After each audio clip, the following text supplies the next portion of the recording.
chamado Simão, a quem constrangeram a levar a sua cruz. E chegando ao lugar chamado Gólgota, que se diz lugar da caveira, deram-lhe a beber vinagre misturado com fel. Mas ele, provando, não quis beber, e havendo crucificado, repartiram as suas vestes, lançando sorte para que se cumprisse o que foi dito pelo profeta. Repartiram entre si as suas vestes, e sobre a minha túnica lançaram sortes, e assentados o guardavam ali, e por cima da sua cabeça puseram escrita a sua acusação: Este é Jesus, o Rei dos Judeus. E foram crucificados com ele 2 salteadores, uma à direita, o outro à esquerda. E os que passavam blasfemavam dele, maniando a cabeça e dizendo: Tu que destróis o templo e em 3 dias o reedificas, salva-te a ti mesmo. Se és o Filho de Deus, desce da cruz. E da mesma maneira também os principais sacerdotes, com os escribas e anciãos e fariseus, escarnecendo, diziam: Salvou os outros, e a si mesmo não pode salvar-se. Se é o Rei de Israel, desça agora da cruz e creremos nele. Confiou em Deus, livre-o agora, se o ama, porque disse: Sou filho de Deus.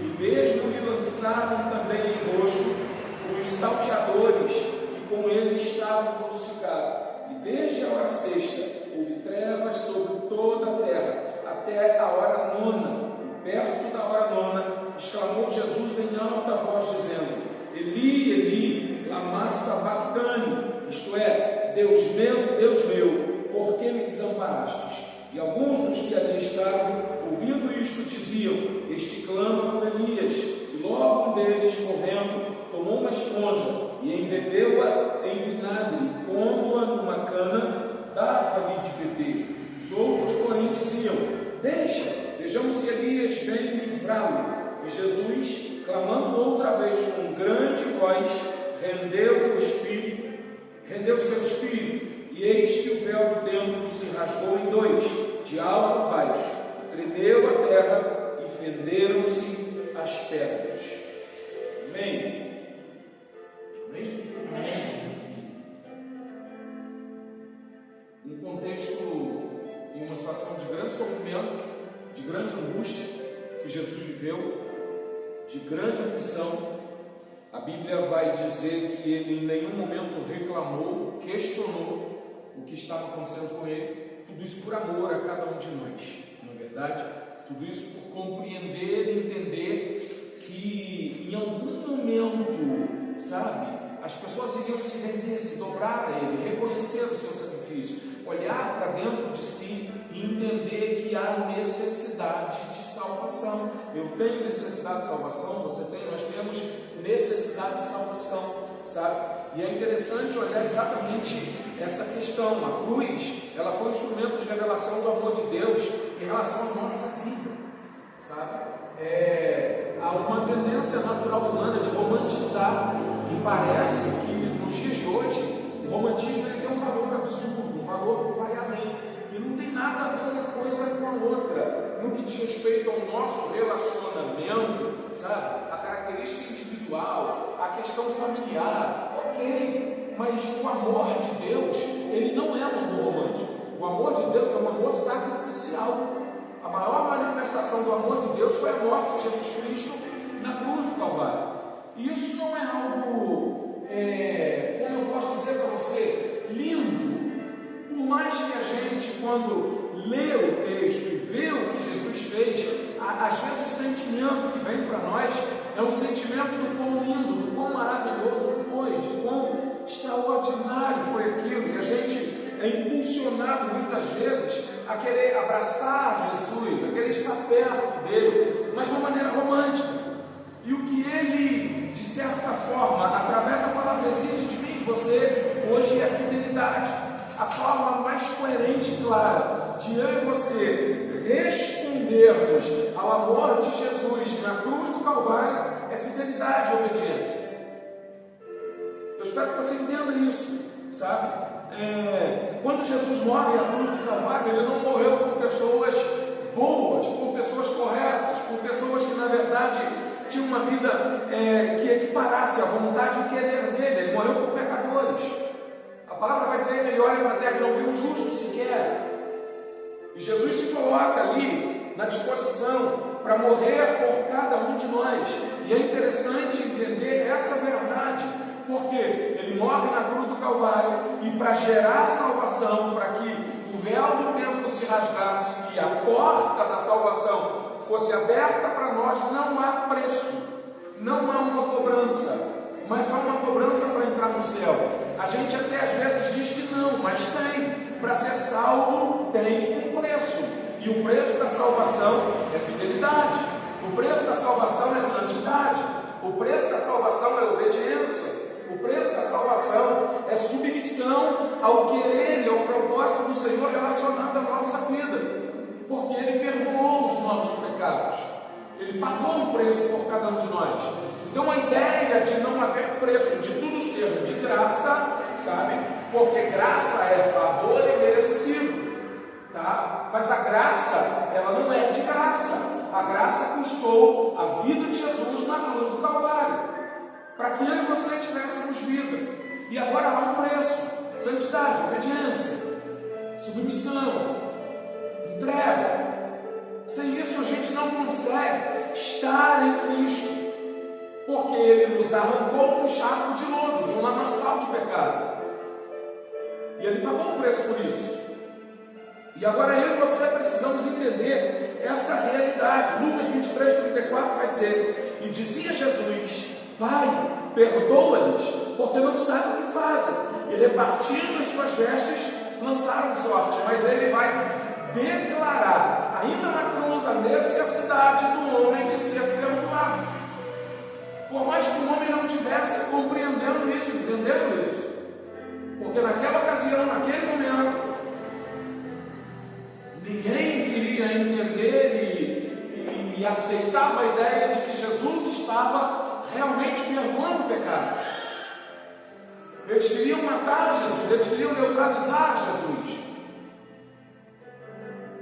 E a questão minha e sua, na verdade, eu vou usar uma expressão aqui: Jesus ressuscitou pelo seu poder. A morte não pode vencer Jesus, sabe? Ele que entregou a sua vida e tomou de volta ao terceiro dia. Mas eu e você precisamos vivificar Cristo em nós e através da nossa vida, na mente daqueles que na verdade ainda compreendem que Ele está morto, compreendem que Ele não tem valor. O que eu quero dizer é que para muitas pessoas Jesus não é ninguém. Jesus morreu e ainda não ressuscitou, porque essa pessoa não crê nele, essa pessoa não confia nele, ela ainda não entende a necessidade de ter os seus pecados perdoados.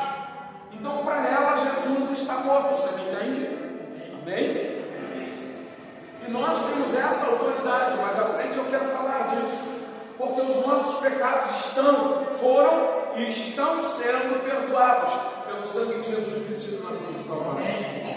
Esse sangue ainda tem poder, esse sangue tem toda a autoridade, esse sangue purifica, esse sangue limpa, esse sangue restaura, esse sangue traz vida, e vida com abundância ou em abundância. Esse sangue lava a nossa alma. E é através desse sangue que a expressão bíblica é uma verdade, quando ela diz que o nosso corpo é templo do Espírito Santo. Porque se o sangue não purificar a alma, se o sangue não purificar o corpo, se o sangue não nos limpar de todo o pecado, não há uma possibilidade para que o Espírito venha morar em nós. Mas graças ao sangue de Jesus vertido na cruz do Calvário, o nosso corpo é templo do Espírito Santo. Amém? Graças ao sangue de Jesus vertido na cruz do Calvário, nós temos acesso ao Pai. Podemos atravessar o véu. E a expressão correta, biblicamente falando, não é que o véu caiu, sabe?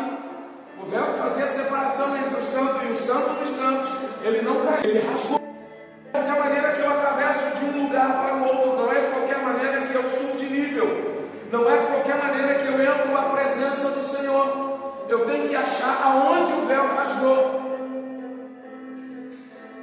Se você olhar, ou puxar na memória,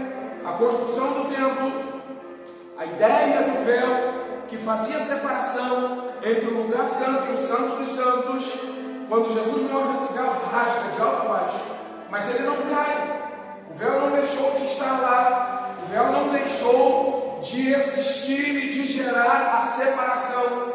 Então agora, ainda que de alguma maneira eu tenho que tatear, eu tenho que procurar achar o lugar certo onde o véu rasgou para que eu tenha acesso.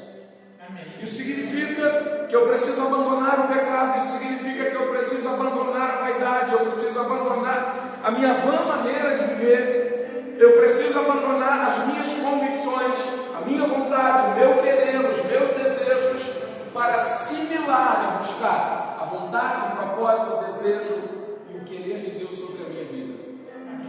É sempre Deus sobre mim, sobre nós. É sempre Deus além, sempre Deus com autoridade e eu submisso, sempre Ele determinando e eu obedecendo, porque senão o pecado ele volta a ter o efeito sobre a minha vida, porque a minha e a sua natureza, ela é ou ainda está decaída da glória de Deus, sabe? A sua e a minha natureza, ela ainda está distante do Senhor. O que nós fazemos quando lemos a palavra, o que nós fazemos quando oramos, o que nós fazemos quando adoramos, o que nós fazemos quando buscamos ao Senhor, é nos aproximarmos dEle. E o processo para a nossa vida, enquanto aqui na terra estivermos, é nos aproximarmos do Senhor. A gente está sempre buscando, ou precisamos estar sempre buscando, nos aproximar de Deus, nos achegar ao Senhor, como diz Tiago, capítulo 4, versículo 7, né? Achegai-vos a Deus e Ele se chegará a vós. Mas há uma necessidade clara de eu compreender que, independente da minha ou do meu posicionamento, do cargo que eu tenho na igreja, do quanto eu oro, do quanto eu busco, do quanto eu evito o pecado, eu estou me aproximando de Deus. Buscando chegar a uma estatura de varão perfeito, como diz o apóstolo Paulo, que ainda não chegamos. Vamos alcançar, se permanecermos fiéis até o fim. Então, Jesus nos livrou do pecado. Ele gerou a probabilidade, ou a oportunidade, melhor dizendo, esquece a palavra probabilidade, ele gerou a oportunidade de nós, em crendo nele, em crendo em Jesus, em buscando a Jesus, alcançarmos perdão relacionado aos nossos pecados.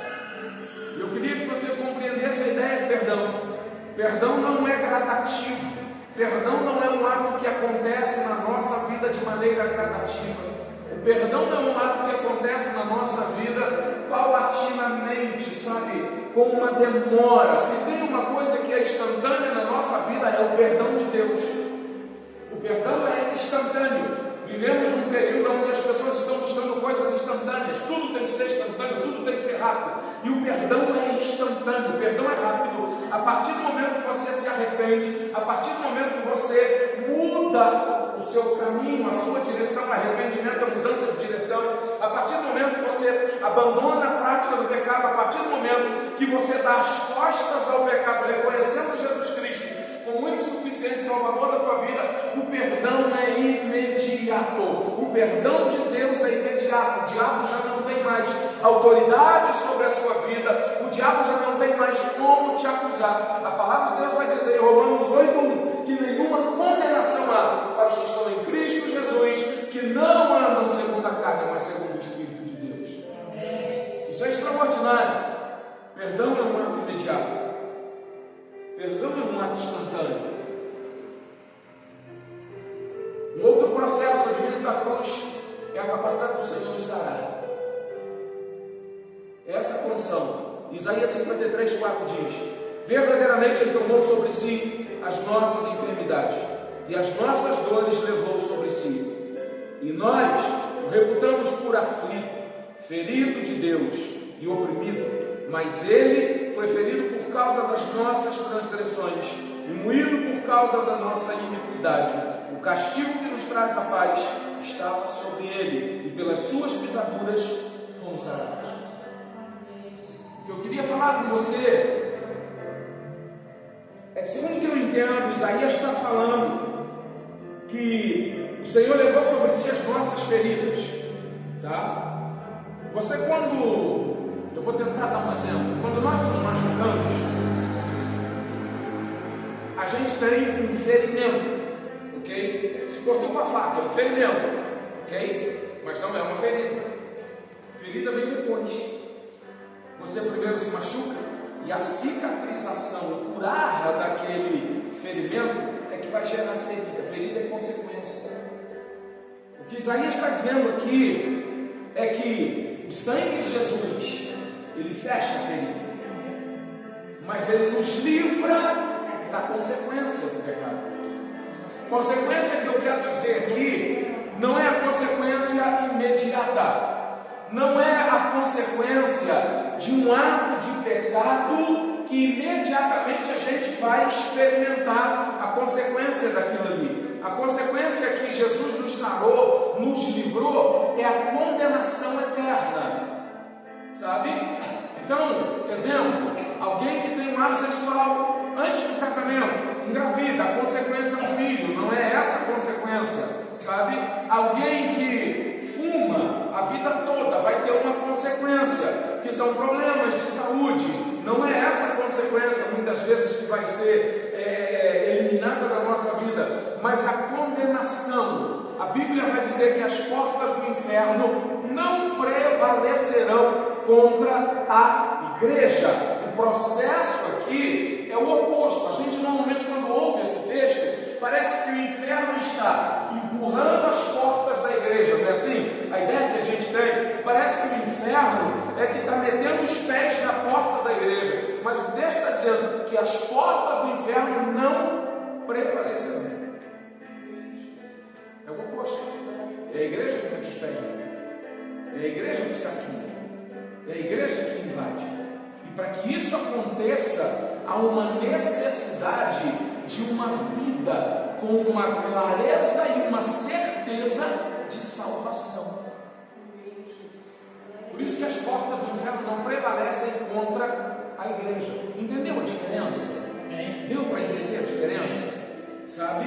Por quê? Para que as portas do inferno não prevaleçam contra a igreja, eu e você, precisamos ter certeza de salvação. Precisamos entender que o inferno não é um lugar para nós. Precisamos entender que o inferno não exige, ou não existe, não, qual é a palavra? O inferno não tem o poder e a autoridade, sabe, de nos limitar, de nos parar. Nós é que invadimos a porta do inferno. Então o que eu quero dizer com isso?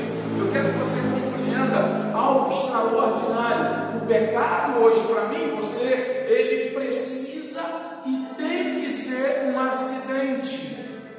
Eu não sou mais dominado por ele. O pecado não pode mais exercer autoridade sobre a minha vida, porque o sangue de Jesus me purificou de todo o pecado. Jesus trabalhou para mim, através da cruz do Calvário, uma condição e uma capacidade para que esse pensamento, a acusação, a condenação por parte de Satanás não tivesse mais autoridade sobre a minha vida, porque agora o sangue de Jesus me purificou.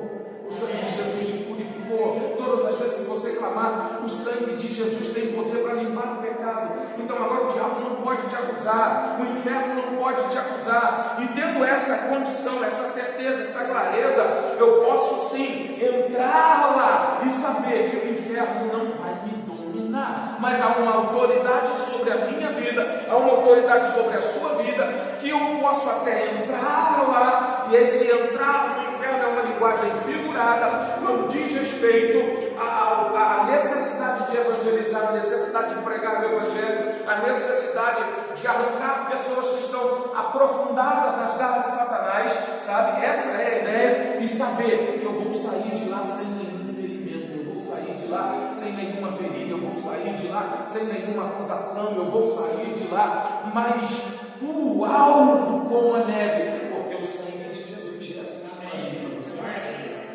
Há uma autoridade na igreja, há uma autoridade para cada um de nós, há uma autoridade para mim e para você, há uma autoridade que me faz, que te faz, que nos faz superar Satanás. que nos faz superar o inferno como um todo. Em si, falando do inferno, há uma linguagem, podemos usar uma linguagem numérica. Pode se levantar toda potestade, pode se levantar todo principado, pode se levantar todos os anjos caídos, e nenhum deles tem poder para resistir à autoridade do nome de Jesus. Nenhum deles tem poder para resistir à autoridade do nome de Jesus. E eu e você temos o direito, porque somos filhos de Deus, de pronunciar e anunciar e declarar e decretar essa autoridade no nome de Jesus em relação às enfermidades, em relação aos principados e potestades. Então, por isso a Bíblia vai dizer que nós podemos todas as coisas naquele que nos fortalece. O Senhor nos sarou para isso. O Senhor nos limpou para que a gente tivesse essa autoridade, essa capacidade. O Senhor nos deu esse presente, sabe? De sermos sãos, espiritualmente falando. A gente vai vivendo um período onde há uma expressão de fragilidade para a humanidade como um todo. Mas eu queria que você compreendesse uma coisa: a sua alma em Cristo não é frágil. A sua alma em Cristo não está suscetível às aflições e angústia, ou a cair diante das aflições e angústias. Deixa eu corrigir isso aqui. A sua alma em Cristo, ela não está suscetível, não é uma realidade para ela cair diante das aflições e angústias quando você está em Cristo. Se cair, ela se levanta. Esse poder e essa autoridade do Senhor é sobre a sua vida, para primeiro de colocar de pé. A Bíblia vai dizer que o cair do homem e o levantar é de Deus. Claro e evidente, o texto se relaciona, ou pelo menos a maioria das vezes que se fala sobre esse texto, a ideia é se falar em relação ao pecado, cair em pecado, cair em tentação. Mas eu quero dizer uma coisa para você: diante de qualquer adversidade, diante de qualquer dificuldade, diante de qualquer problema, você pode até cair, mas o Senhor não vai permitir que você permaneça prostrado. O Senhor não vai permitir que você permaneça derrotado. O Senhor não vai permitir que você permaneça aniquilado, desanimado, sem força, sem esperança. Ele virá sobre a sua vida, Ele virá sobre a nossa vida como um renovo e vai nos colocar de pé, porque Ele é o general que não perde batalha. Amém. Ele é fiel. Além de tudo isso, o sacrifício na cruz traz para nós salvação. João 14:1. Não se turbe o vosso coração, credes em Deus, credes também em mim. Na casa de meu pai há muitas moradas. E se não fosse assim, eu vos teria dito: vou preparar-vos lugar, e quando eu for e vos preparar lugar, virei outra vez, e vos levarei para mim mesmo, para que onde eu estiver, estejais vós também. Há uma certeza para nós, baseado nessa palavra: Jesus vem nos buscar. Há uma certeza para nós: Jesus vai arrebatar a sua igreja. Há uma certeza para nós não vamos morar para sempre nesse lugar. Há uma certeza para nós: as aflições desse século, e o século na tradução do original não são comparáveis à glória que nos espera. O século diz respeito não a um período de 100 anos.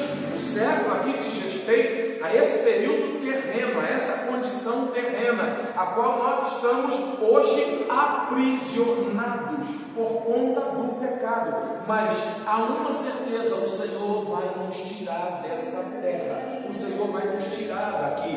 O Senhor tem uma promessa para nós. A palavra vai dizer que da mesma forma que nós, ou que os homens viram Jesus subir, ser assunto nos céus em uma nuvem de glória, Ele virá outra vez para buscar a sua igreja. E a expressão bíblica é: Ele vem com alarido e com voz de arcanjo. Os mortos ressuscitarão primeiro, os vivos terão seus corpos transformados. E eu tenho uma notícia para te dar, pautado na palavra: esse dia está chegando, esse dia está próximo. Amém. Tomara a Deus nós não víssemos essa igreja grande. Tomara a Deus não desse tempo para a gente ver essa igreja crescer. para ver meus netos. Porque não tem coisa melhor do que morar com Jesus. Não tem promessa maior do que essa. Não tem momento mais extraordinário que esse. Eu sempre ouço às vezes as pessoas dizendo: tem gente que quer ir para o céu para fugir da terra, porque a vida não é boa. Eu quero fugir daqui, porque aqui não é bom não. Eu quero ir embora, porque o meu lugar não é aqui. Eu não sou isso que vocês estão vendo. Eu sou um fôlego de vida. Eu não sou isso aqui. Eu não sou essa matéria. Nós não somos essa matéria. Nós somos um sopro de vida que Deus permitiu estar aqui, mas que Ele está buscando para si novamente. Sabe? Arrebatamento na igreja é quase isso. Sabe? Lá atrás, Gênesis 1, Ele soprou. Agora, Ele vai expirar de volta. Vai levar para si o fôlego de vida. Essa é a maior promessa para todos nós. O crente que na verdade está aguardando qualquer promessa, mesmo que esteja baseado na palavra, acima da promessa de salvação, ele não está bem. O crente que está esperando qualquer realização terrena e humana em detrimento do arrebatamento da igreja, ele não está bem. Eu quero ir embora porque eu quero morar com Jesus, eu quero ir embora porque eu amo Jesus, eu quero ir embora porque a vida aqui não está boa, eu quero ir embora porque eu não sou daqui. Eu quero ir embora porque as aflições são grandes. Eu quero ir embora porque Jesus prometeu, Ele falou. Eu quero ir embora porque o céu é o meu lugar, assim como o seu também. Amém. Eu quero ir embora porque, sei lá, eu só tenho vontade de ir para lá. Imagina você estar nas margens do Rio Azul. É só uma expressão do louvor. Andar nas ruas de ouro. Eu só quero ir para lá. E não importa a razão. Não importa se aqui eu só faço besteira. Tem uma outra canção que diz que eu sou humano e eu só sei errar. Deus sabe disso. Deus sabe o desejo do nosso coração. Deus sabe o que está dentro de nós. E é melhor querer ir para o céu por qualquer razão que seja. Eu vou repetir porque passou a moto. É melhor querer ir para o céu por qualquer razão que seja do que querer ficar aqui na terra. Por melhor que seja a intenção. Eu só quero Jesus. E eu tenho essa promessa. Você também tem. Amém. Amém? Nós temos essa promessa. Além de tudo isso, existe uma autoridade determinada sobre a minha e a sua vida. A autoridade de Deus para nós. Sabe?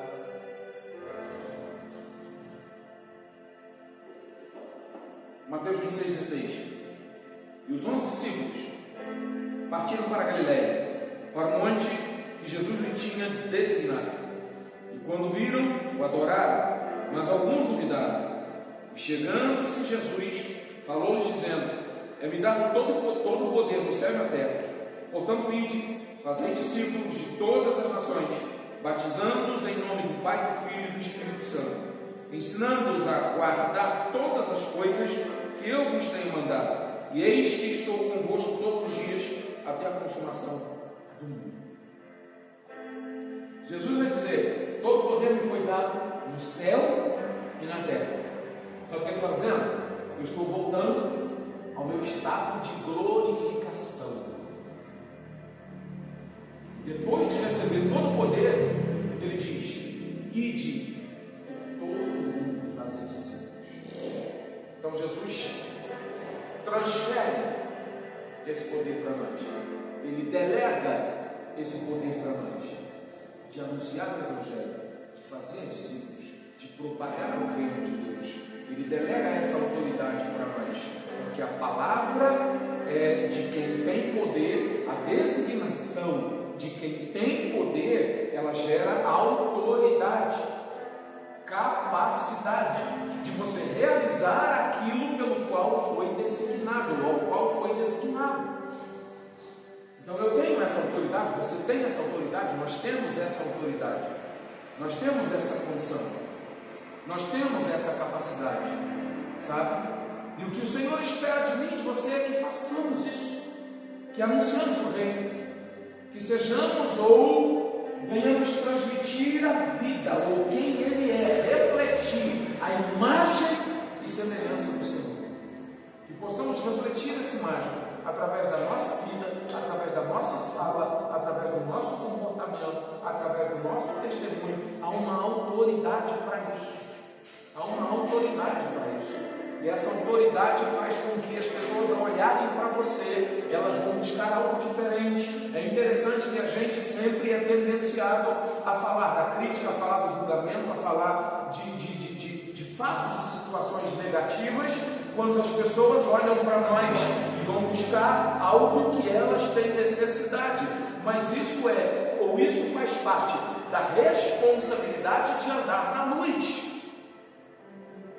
Nós é que precisamos discernir o mundo nesse sentido, no sentido de entender que eles estão perdidos, que as pessoas são carentes, perdida no sentido de carente. Perdido não é o sentido, pelo menos à luz da palavra, quando você diz que uma pessoa está perdida, você não está menosprezando essa pessoa, você não está, à luz da palavra não é menosprezar, não é ridicularizar, não é inferiorizar. Estar perdido é tão simplesmente entender e compreender que eu não sei a direção que devo seguir.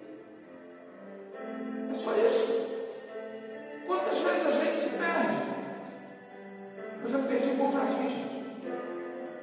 Cidade, povo. Sabe? Já perdi conselheiro, Paulinho. Eu não saber para onde ir, como é que eu faço, para onde eu vou. Sabe? Hoje não mais. Mas não teve período. Entendeu? Então, há uma autoridade em mim e em você de trazer isso, porque a gente consegue discernir. E quando as pessoas olham para nós e apontam o dedo, na verdade, elas estão entendendo que há luz. Pode reparar isso.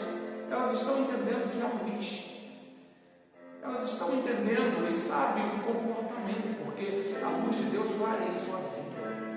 Amém. A luz de Deus ilumina a nossa vida. A luz de Deus traz transparência para nós.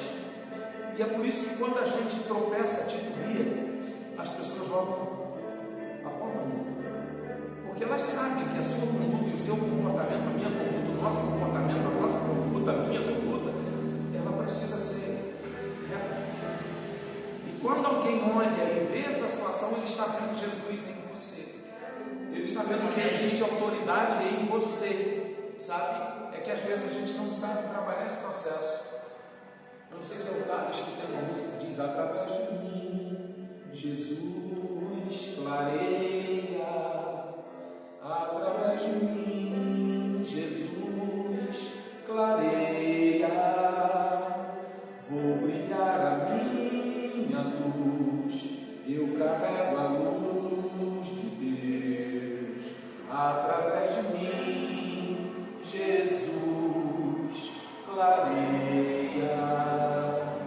Então, as pessoas estão vendo isso, você está levando algo que é um exemplo, que é um posicionamento, que é uma clareza para ela que está mergulhada no pecado. Isso é ou faz parte da autoridade de Deus sobre a sua vida. Então o crente, o cristão, o servo do Senhor, ele não pode realmente andar trôpego pela rua, ele não pode realmente andar de braços dados com o pecado, ele não pode realmente ter uma conduta contraditória à realidade da palavra, porque o mundo no sentido está mergulhado no pecado, e quando ele olha para você e para mim, eles veem uma pouca diferença. Amém. Eles veem a solução para a minha vida. E talvez muitos de vocês ouviram isso. Se Deus fez na sua vida, pode fazer comigo também. Se Deus fez com você, pode fazer em mim também. Se Deus agiu naquela família, pode agir na minha também. Se Deus salvou e curou aquele que vivia trôpego pela rua, embriagado, Deus pode me salvar também. Quantos testemunhos assim a gente vê? Por Porque Deus vai trabalhando, Ele vai gerando essa autoridade. À medida que a gente abre o coração para que isso seja uma realidade, a coisa flui. Amém. Amém?